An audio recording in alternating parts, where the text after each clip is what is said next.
সাধারণ জনগণের কাছে এই জুলাই সনদ যে টপিকটা আসছে, তাই না? এই জুলাই সনদটা এটা আমাদের কাছে ক্লিয়ার না প্রথমত। এখন আমাদেরকে হঠাৎ করে বলা হলো আপনি জুলাই সনদ স্বাক্ষরিত হচ্ছে বা জুলাই সনদ সম্পর্কে আপনি হ্যাঁ ভোট অথবা না ভোট দেন। এখন আমি যদি এই বিষয়টা সম্পর্কে বিশদে নাই জানি যে আমি কি বিষয়ে হ্যাঁ বা না দিব, সেটা আলটিমেটলি কোনো লাভ হচ্ছে না। তো যে যত রাজনৈতিক দলগুলোই আসুক বা যারাই আসুক, তারা যে তাদের যে নির্বাচনী ইশতেহার বা সেগুলোর সাথে যে জুলাই সনদকে মিলিয়ে ফেলছে বা এবং সেগুলো অনুযায়ী যে মানুষের কাছে হ্যাঁ অথবা না ভোট চাচ্ছে, কেন চাচ্ছে, করলে কি হবে, না করলে কি হবে, হ্যাঁ ভোট দিলে আমার কি হবে, না ভোট দিলে আমার কি হবে, সেইটা আমাদেরকে বোঝাতে হবে। ঠিক এরই ধারাবাহিকতা আমি যদি বলি, এরকম গণভোট আমাদের দেশের প্রেক্ষাপটে আমরা 3বার এরকম দেখেছি বিগত বছরগুলোতে। সেখানে কিন্তু আলটিমেটলি কোনো সুফল আমরা পাইনি। তো এই জন্য আমাদের দেশের জনগণ না মানে আসলে এই জুলাই সনদ নিয়েই তারা মানে তাদের মধ্যে সন্তোষজনক কোনো কিছু দেখা যায়নি। সেক্ষেত্রে আসলে গণভোট এখানে আমাদের সাধারণ শিক্ষার্থী বলেন অথবা সাধারণ জনগণ বলেন, আপামর জনগণ আসলে এগুলো সম্পর্কে বিশদে কিছুই জানে না। তো হ্যাঁ ভোট না ভোট কতটা কার্যকরী হবে এ নিয়ে আমরাও শঙ্কায় আছি যথেষ্ট। আসলে সংবিধান তো হচ্ছে আমাদের মূল নীতি বলা হয়। তো সেক্ষেত্রে যদি জুলাই সনদকে যদি সংবিধানের সমান সমান পরিমাপ করা হয় যে বা একই লেভেলে রাখা হয়, তাহলে আমার মনে হয় যে দুটোরই মানে মানে সমান পরিমাণে পর্যবেক্ষণ করে তারপর হচ্ছে রেট দেওয়া উচিত যে সংবিধান থাকবে নাকি জুলাই সনদটাই হচ্ছে আমাদের মূল নীতি হবে। এটা মানে পুরোপুরি পর্যবেক্ষণ করে তারপর হচ্ছে সবার এটা নিয়ে সিদ্ধান্ত নেওয়া উচিত যে আসলে কোনটা থাকবে আর কোনটা থাকবে না। আর এক একটা রাজনীতি পক্ষ তাদের মতো করেই বলবে। সেক্ষেত্রে আমি নাগরিক হিসেবে আমার মতামত হচ্ছে যে ওটাই সংবিধান আর জুলাই সনদ, যেহেতু জুলাই আন্দোলনও হচ্ছে আমাদের দেশের জন্য একটা গণ অভ্যুত্থান। তো সেই দিক থেকে মানে দুটাই সংবিধান এবং জুলাই সনদ হচ্ছে মানে মিলেমিশে যেটা করা যায় সেটাই হচ্ছে সবার জন্য ভালো হবে। জুলাই আসলে এটা তো একটা সাধারণ ঘটনা না, আমরা এটাকে একদমই বাদ দিতে পারি না। আবার হচ্ছে আমাদের আগের যে সংবিধানটা ছিল ওইটাও তো একদমই বাদ দিয়ে ফেলতে পারি না। তো আমার মনে হয় যে সংবিধানটা একদমই বাদ না দিয়ে ওইখানে কি কি ভুল আছে সেটা সংশোধনের মাধ্যমে জুলাই সনদ যেটা ওখান থেকে কিছু নিয়ে অ্যাড করে দিয়ে দুইটা থেকেই হচ্ছে যেগুলো নাগরিকদের জন্য ভালো হয় এবং দেশের জন্য ভালো হয় এটা মানে ঠিক রাখা। জুলাইয়ের সময় যে আমরা এক কালারের দেখছিলাম, যেটা আপনি বলতে চাচ্ছেন যে লাল হয়েছিল সবাই, তো তখন আসলে আমরা সবাই এক ছিলাম আওয়ামী লীগ ফ্যাসিস্ট সরকার বাদে। তখন আমাদের মূল টার্গেট ছিল হচ্ছে ফ্যাসিস্ট সরকারকে তাড়ানো, তার জন্য সবাই একসাথে কাজ করেছে। কিন্তু যখন সরকার চলে গেল আর তত্ত্বাবধায়ক সরকার চলে আসলো, তখন থেকে রাজনৈতিক দলগুলো আলাদা হয়ে নিজেদের স্বার্থকে দেখতে থাকলো আর তখনই তারা আলাদা হয়ে যাচ্ছে। এখন নিজেদের স্বার্থ দেখতে গেলে এক একটা দলের এক একটা মতাদর্শ থাকে, নিশ্চয়ই মিলবে না, এর জন্য তারা হচ্ছে আলাদা কালার হয়ে যাচ্ছে, এখন বিভক্তি হয়ে যাচ্ছে। এখন আমি মনে করি দেশের যে এই পরিস্থিতি এই মুহূর্তে, যে মানুষ এখন নির্বাচন দিকে খুব একটা আকর্ষিত, যেহেতু ডাকসু রাকসু চাকসু এই নির্বাচনগুলো মানুষের মন নতুন করে আশার সঞ্চারণ করেছে, বিশেষ করে তরুণ প্রজন্মে। এবং আমরা অনেক দিন যাবৎ আমরা ভোট থেকে আমরা বঞ্চিত হচ্ছি, আমরা তরুণ প্রজন্ম। আমরা মনে করি যে ডিসেম্বরে আগামী ফেব্রুয়ারিতে যে ঘোষিত নির্বাচনটা ওটা যদি হয়ে যায় গণভোটের ক্ষেত্রে বা এগুলার পাশ কাটিয়ে যদি নির্বাচনটা হয়, তাহলে আমি মনে করি আমাদের জনতা একেবারে গ্রাম থেকে শুরু করে বিশ্ববিদ্যালয় ছাত্র পর্যন্ত তারা আসলে নির্বাচনটাকে দেখতে চাচ্ছে, একটা সঠিক, একটা সুন্দর এবং অংশগ্রহণমূলক নির্বাচন দেখতে চাচ্ছে। আমি মনে করি জুলাই সনদ পরবর্তী যারা নির্বাচিত সরকার আসবে তারা সেটা আইনি ভিত্তি দিতে পারবে সংসদে, এবং তারা সেটা খুব সুন্দরভাবে দিতে পারবে আমার মতে। কারণ এটা তো যেহেতু এটা একটা সনদ, এই সনদ তো একটা সংবিধানে এটার একটা অবস্থান, তো সংবিধানের মাধ্যমে নিতে হবে, সংসদের মাধ্যমে সেটা নিতে হবে। আমি মনে করি নির্বাচন সবাই আমরা যেহেতু নির্বাচনের প্রতি আগ্রহ, নির্বাচনটা হয়ে যাক সুন্দরভাবে, দেন রাজনৈতিক দল যে সরকারি ক্ষমতা আসবে সে এটাকে একটা সুন্দর আইনি সনদ দিয়ে সংসদে সেটা কার্যকর করবে। এটা হচ্ছে আমার ব্যক্তিগত প্রত্যাশা। আমাদের বর্তমান যে সরকারের প্রেক্ষাপট সেটা একদমই সংসদীয় না। সংসদীয় প্রেক্ষাপট ছাড়া কিভাবে একটি ভোটের আয়োজন করা যায়? এখন আমরা যারা সাধারণ জনগণ আছি আমরা তারা কখনোই চাচ্ছি না গণভোটের আয়োজন হোক। একটি নির্বাচনের মাধ্যমেই হচ্ছে সরকার যেন নির্বাচন হয়। রাজনৈতিক দলগুলোকে আরও বিচক্ষণতার সাথে কাজ করতে হবে, তাদেরকে হচ্ছে মিলে দেশের স্বার্থে কাজ করতে হবে, ব্যক্তি স্বার্থকে হচ্ছে দূরে সরাতে হবে। আমরা সাধারণ জনগণ যেভাবে চাচ্ছি তাদেরকে সেভাবেই আসলে রাজনৈতিক প্রেক্ষাপটটাতে চলা উচিত। এই যে আমরা চাচ্ছি যে হচ্ছে নির্বাচনের মাধ্যমে আসুক, এখন এটা নতুন করে একটা ট্রেন্ড সৃষ্টি করা হয়েছে গণভোট। এটা রাজনৈতিক দলরা নিজেরাই সিদ্ধান্ত নিচ্ছে, সাধারণ জনগণ কিন্তু গণভোট সম্পর্কে এখনো কিছু জানেই না। তারা যে গণভোটটা দিবে, সেখানে ভোট দিবে কারা, সদস্য কি? হঠাৎ এই গণভোটের বিষয়টা আসলো কোথা থেকে? এটা তো আমাদের কোনো ম্যান্ডেটের মধ্যে যে ম্যান্ডেট তারা নিয়ে এসে সেটার মধ্যে ছিল না। দীর্ঘদিন ধরে এতদিন ধরে তারা যে কথাগুলো বলে আসতেছে যে এই ঐক্যমত্যের কমিশনের অনেকগুলো ইস্যু, সেই জায়গাতে কোনো দিন কোনোভাবেই তো গণভোটের আলোচনা হয়। তাহলে আগে গণভোটটা করতে ঐক্যমত্য কমিশন করবো কি না করব, এই শেষ সময়ে এসে আর একটা লেজে গোবরে অবস্থার ভেলাদের মধ্যে, এবং ঐক্যমত কমিশনের যে ইস্যুগুলো নিয়ে তারা করে, সাধারণ মানুষ এটার সঙ্গে কোনো সম্পৃক্ত হচ্ছিল না। পলিটিক্যাল লেগে তাদের ক্ষমতায় যাওয়ার কীরকমভাবে যাবে, ক্ষমতা কুক্ষিগত কীরকমভাবে খেলে, সেই জায়গা থেকে তারা এই কমিশনের এই মিটিংগুলো তারা করেছে, এবং তাদের স্বার্থে এই জায়গা এখানে জনগণের কোনো সম্পৃক্ত। আপনি ঢাকা বিশ্ববিদ্যালয়ে সব জিজ্ঞাসা করে দেখেন, কোনো ছেলে বলতে পারবে না যে গণভোটটা কেন হবে। অনেকগুলো 47টা ইস্যু হয়ে গেছে, 80টার মধ্যে কেউ এটার মধ্যে ঐক্যমত হয়েছে, এটার মধ্যে কেউ ঐক্যমত হয় নাই। এই ইস্যুগুলো কেউ কিন্তু জনগণ জানে না। আমাদের ঐক্যমত কমিশন জনগণের যে জনগণ সম্পৃক্ত, এ ধরেন 18 লক্ষ শ্রমিকের কর্মসংস্থান এটা নিয়ে কিন্তু তারা কথা বলতেছে না। আমাদের শিক্ষা ব্যবস্থা নিয়ে কথা বলতেছে না, আমাদের স্বাস্থ্য নিয়ে কথা বলতেছে না, আমাদের পরিবেশ নিয়ে তারা কোনো কথা বলতেছে না। কোথায় কথা বলতেছে? তাদের ক্ষমতার কীরকমভাবে তারা কুক্ষিগত করে ক্ষমতাকে এক্সারসাইজ করবে, সেই জায়গাটায় তারা বেশি মনোনিবেশ করতে যাচ্ছে। ফলে এই সময়ের মধ্যে এই সরকার যে ম্যান্ডেট নিয়ে আসতেছে, আমরা সবাই চেয়েছি যে একটা পরিবর্তন আসবে, কিন্তু আমরা কোনো পরিবর্তন দেখিনি, বরঞ্চ আরও উল্টা হয়ে গেছে। আমরা যা খারাপ আগে ছিলাম, এখন তার চেয়ে আরও বেশি খারাপের দিকে আমরা চলে যাচ্ছে। ফলে নির্বাচিত সরকার যাই হোক, নির্বাচিত সরকারকে ক্ষমতা হস্তান্তর করে দিয়ে সেই নির্বাচিত সরকার আসলে তারপর তাদের যদি না নেয়, তারপর আবার আমরা আন্দোলন করব। আবার যদি না তারা বরখিলাপ করে আবার জনগণ নামবে। কিন্তু এইভাবে নিয়ে আসে হঠাৎ, যেটা সম্পর্কে জনগণ জানে না, সেই জায়গাটা গণভোট। আমরা মনে করি সেই জায়গাটা কোনোভাবেই গ্রহণযোগ্য নয়। জাতীয় নির্বাচন একটা হবে, সেটা জাতীয় সংসদ নির্বাচনের ভিতর দিয়ে ক্ষমতাটা হস্তান্তর করে দিয়ে যাবে। এটাই একজন ভোটার হিসাবে আমার বক্তব্য। আসলে গণভোটের এখনও তো বুঝতেছি না যে কী কারণে গণভোটটা কেন চাইতেছে, যে মুক্তিযুদ্ধের বিপক্ষে না বাইরে, এটাও তো বুঝতেছি না। আর জুলাই সনদের বিষয় যেটা নিয়ে গণভোট চাইতেছে, এটা আসলে আমার ব্যক্তিতে মনে হয় না যে গণভোট জুলাই 71-এর বাইরে জুলাই সনদ মনে হয় না এটা ভালো কিছু হবে।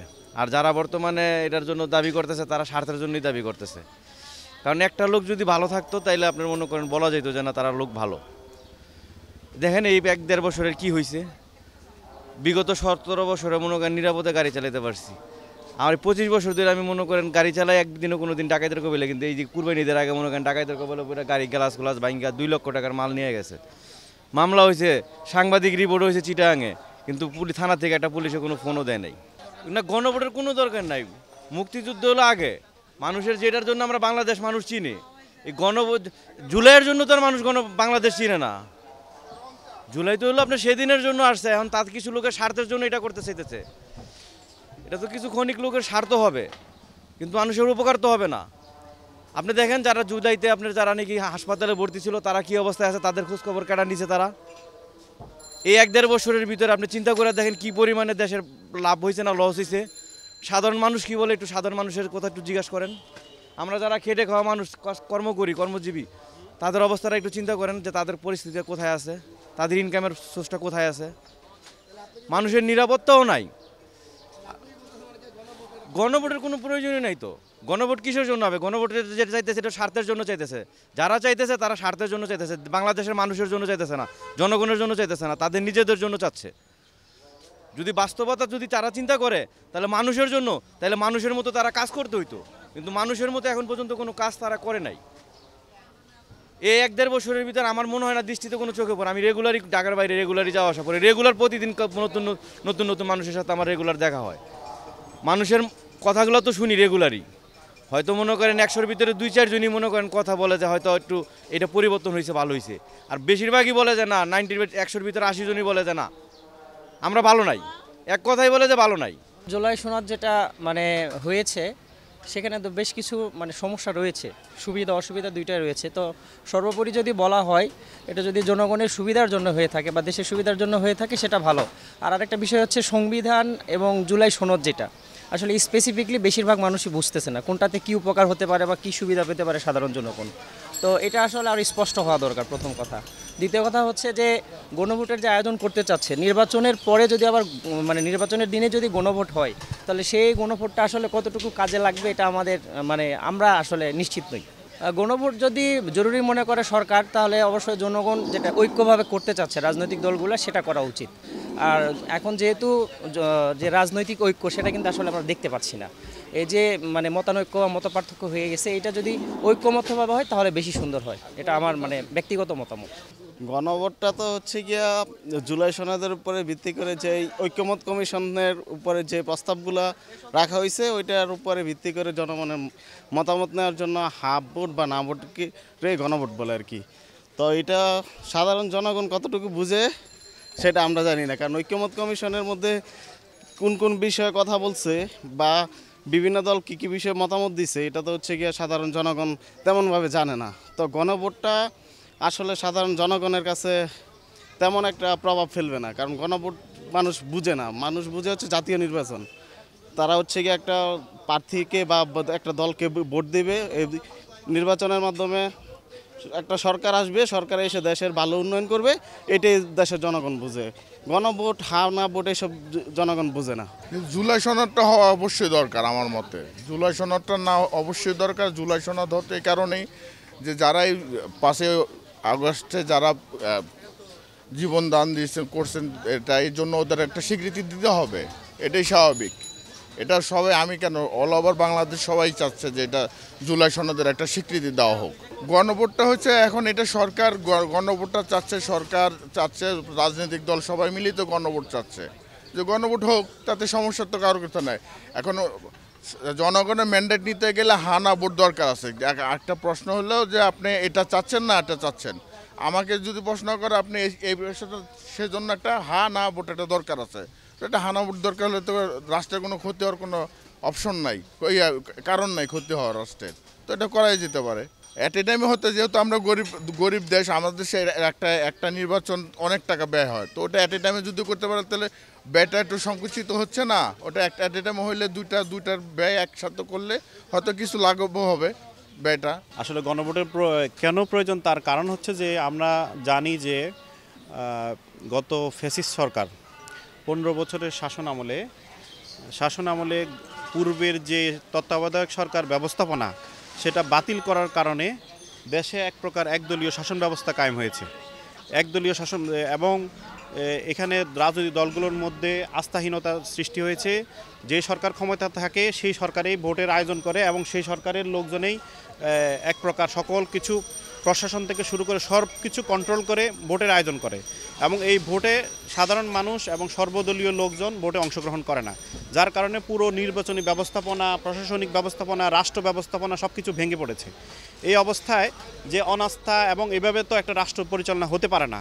একটি রাষ্ট্র পরিচালনার জন্য যে পার্টিসিপেটরি আমাদের গণতান্ত্রিক পরিবেশ দরকার, যেখানে সর্বদল সবগুলো দল মিলে একটা রাষ্ট্রের কল্যাণে কাজ করবে। এখানে এটা এই 15 বছরে এটা অনুপস্থিত হওয়ার কারণে এবং সর্বশেষ যে বিচারপতি খায়রুল হক যিনি তত্ত্বাবধায়ক সরকার বাতিল করেছেন, ওনারা 3 জনের একটা বেঞ্চ, মানে যেটা বলা হয় আপিল বিভাগের সর্বোচ্চ যে বেঞ্চ, ওনারা 3 জনে মিলে পুরো জাতির সিদ্ধান্তটা ওনারা দিয়ে দিয়েছেন, যেটা আসলে ঠিক হয়নি এবং যার ফলশ্রুতিতে আজকে গণতন্ত্র ধ্বংস হয়েছে, দেশের প্রশাসনিক ব্যবস্থা, রাষ্ট্র ব্যবস্থাপনা সব কিছু ধ্বংস হয়ে গেছে, যার কারণে একটা গণ অভ্যুত্থান সৃষ্টি হয়েছে। এই গণ অভ্যুত্থানের মাধ্যমে যেটা প্রমাণিত হয় যে এদেশের মানুষ গণতন্ত্র চায়, একদলীয় শাসন ব্যবস্থা চায় না এবং এখানে একটা পরিবর্তন জরুরি। এই পরিবর্তনের কারণেই আজকে এই যে জুলাই চার্টার, জুলাই ঐক্যমত্য কমিশন গঠন করা হয়েছে, সেখানে সর্বদলীয় শুধুমাত্র আওয়ামী লীগ ব্যতীত অন্যান্য যতগুলো দল আছে সবগুলো দল অংশগ্রহণ করেছে এবং এই অংশগ্রহণ করার ফলে প্রত্যেকে তার মতামত প্রকাশ করেছে। তো সেখানে যে এইসব বিষয়গুলো আছে সবগুলো বিষয় হয়তো আমার জানা নেই, তবে কিছু কিছু বিষয় আছে যে প্রধানমন্ত্রী এবং প্রেসিডেন্টের মধ্যে ভারসাম্যতা, মানে ক্ষমতার ভারসাম্যতা। প্রধানমন্ত্রীর আগে যে অবস্থা ছিল যে প্রেসিডেন্ট ছিল এক প্রকার কাগজে কলমে, প্রেসিডেন্টের কোনো ক্ষমতা ছিল না, প্রধানমন্ত্রী সর্বময় ক্ষমতার অধিকারী। এখানে প্রত্যেকটা দলেই এক প্রকার একমত হয়েছে যে প্রেসিডেন্ট এবং প্রধানমন্ত্রীর যে ক্ষমতার ভারসাম্যতা এটা আনতে হবে। তারপরে হচ্ছে যে এই যে তত্ত্বাবধায়ক সরকার পুনরায় আবার এটাকে আবার পুনর্বহালের জন্য সেটাও নিয়েও করা হয়েছে। এর বাহিরে আর প্রশাসনিক ব্যবস্থাপনা, রাষ্ট্রীয় আমাদের যে সিভিল সার্ভিসের যে নিয়োগ থেকে শুরু করে সেখানে কারা নিয়োগ হবে, কে নিয়োগ করবে, এবং এইসব বিষয়গুলোর এই জুলাই চার্টারে আছে। তো এখানে এবং হচ্ছে যে উচ্চকক্ষ, নিম্নকক্ষ এই বিষয় আছে। তো এখানে এখনও পর্যন্ত দলগুলোর ভিতরে বিশেষ করে বাংলাদেশের বড় দল জাতীয়তাবাদী দল এবং অন্যান্য যে দলগুলো আছে জামাত ইসলাম থেকে শুরু করে অন্য দলগুলোর মধ্যে কিছুটা অনৈক্য দেখা যাচ্ছে। বাট এই অনৈক্য যদি চলমান থাকে তাহলে দেশের স্থিতিশীলতা এবং দেশের যে স্বাভাবিক পরিস্থিতি সেখানে একটা বিঘ্ন ঘটবে। তো আশা করি তারপরে এই যে জুলাই চার্টার, যেহেতু গত দিনেই আমাদের প্রধান উপদেষ্টা জুলাই চার্টার ঘোষণা করেছেন এবং নির্বাচনের দিন গণভোটে এই যে চার্টারের যে এইসব বিষয়গুলো উঠে এসেছে এই বিষয়গুলো সেখানে মানে হা না ভোট আকারে আসবে। মানুষ যদি সেটাকে হা দেয় তাহলে সেক্ষেত্রে পরবর্তীতে যে সংসদ আসবে সেই সংসদের মাধ্যমে এই বিষয়গুলোকে আবার পাশ করা হবে। আর যদি না ভোট জয়যুক্ত হয় তাহলে সেক্ষেত্রে সেটা হয়তো ভিন্নভাবে আবার প্রকাশিত হবে। তো এখন যে বিষয়টা হচ্ছে যে নির্বাচনের দিন যদি গণভোট করা হয় সেক্ষেত্রে একটা জটিলতা তৈরি হতে হবে। এক হচ্ছে যে ব্যালট পেপারের ভিতরে কোনো একটা কোনো একটা মার্কায় সিল মারতে হবে, পাশাপাশি হানা ভোটের জন্য আলাদা একটা ব্যালট পেপার লাগবে। তো দুইটা ব্যালট পেপার যখন সিল মারতে যাবে সেক্ষেত্রে ভোটের টাইমিং এবং সময়ের একটা সময়ের পরিবর্তন মানে সময় ক্ষেপণ হতে পারে। তো এই বিষয়গুলো নিয়ে বিভিন্ন দলগুলো দাবি তুলেছে যে গণভোটটা যেন আগে করা হয়, কিন্তু যেহেতু সরকার চাচ্ছে যে এখানে অর্থ অপচয়ের একটা বিষয় আছে, অর্থ ব্যয়ের বিষয় আছে এবং এটা নিয়ে আবার একটা আয়োজন করার বিষয় আছে, এগুলো একটা জটিলতা তৈরি হবে। এজন্য একই দিনে গণভোট এবং হচ্ছে যে জাতীয় নির্বাচন দুইটা করার উদ্যোগ নেওয়া হয়েছে। তো সামনে দেখা যাক, আমরা সাধারণ নাগরিক হিসেবে আমরা দেখব যে বিষয়টা যেন সুন্দরভাবে সুষ্ঠুভাবে হয় এবং জুলাই চার্টারের প্রয়োজন আছে এবং গণভোটের প্রয়োজন আছে, দেশে পরিবর্তন আসার প্রয়োজন আছে। তো এই কারণেই দেশের পরিবর্তনের জন্যই সারা দেশের মানুষ একত্রিত হয়ে এই যে জুলাই বিপ্লব আমরা যেটা বলি গণ অভ্যুত্থান সেজন্যই সৃষ্টি হয়েছে এবং এটা পিপলস ম্যান্ডেটকে যদি সমুন্নত রাখতে হয় তাহলে গণভোটের প্রয়োজন আছে এবং দেশের সাংবিধানিক সংস্কার প্রয়োজন আছে। গণভোটটা আমি বুঝিও না আর গণভোটটা আমি চাইও না, কারণ গণভোটটা এই কারণে চাই না, দেশের টাকাটা তো অযথা নষ্ট করার কোনো প্রয়োজন নাই। যে কিছু সরকারের ডিসিশন, যে কোনো কিছু এখন বর্তমানে অন্তর্বর্তী সরকারের ডিসিশনটা সবাইকে মেনে নেওয়াটা উচিত। নির্বাচনটা সঠিক টাইমে দিয়ে দিক, এটাই আমরা চাই। এই গণভোট, এই ভোট, ওই ভোট, এগুলোর ফালতুতে টাকা নষ্ট করার কোনো প্রয়োজন আমি মনে করি না, কারণ দেশের টাকা মানে আমার টাকাটাই দেশের কাছে যাচ্ছে, সরকারের কাছে। তো সরকার এই কারণে মিশে অযথা কেন টাকাগুলো নষ্ট করবে? কারো চাপ নেওয়ার তো ওনার দরকার নাই, ওনাকে বসানো হয়েছে, উনি ওনার দায়িত্ব কারণ শেষ করবে, চলে যাবে, সোজা হিসাব। গণভোট চাই না, জাতীয় নির্বাচন হোক, দেশে একটা শান্তি সুষ্ঠু নির্বাচন যাতে হোক সেটাই আমরা চাই।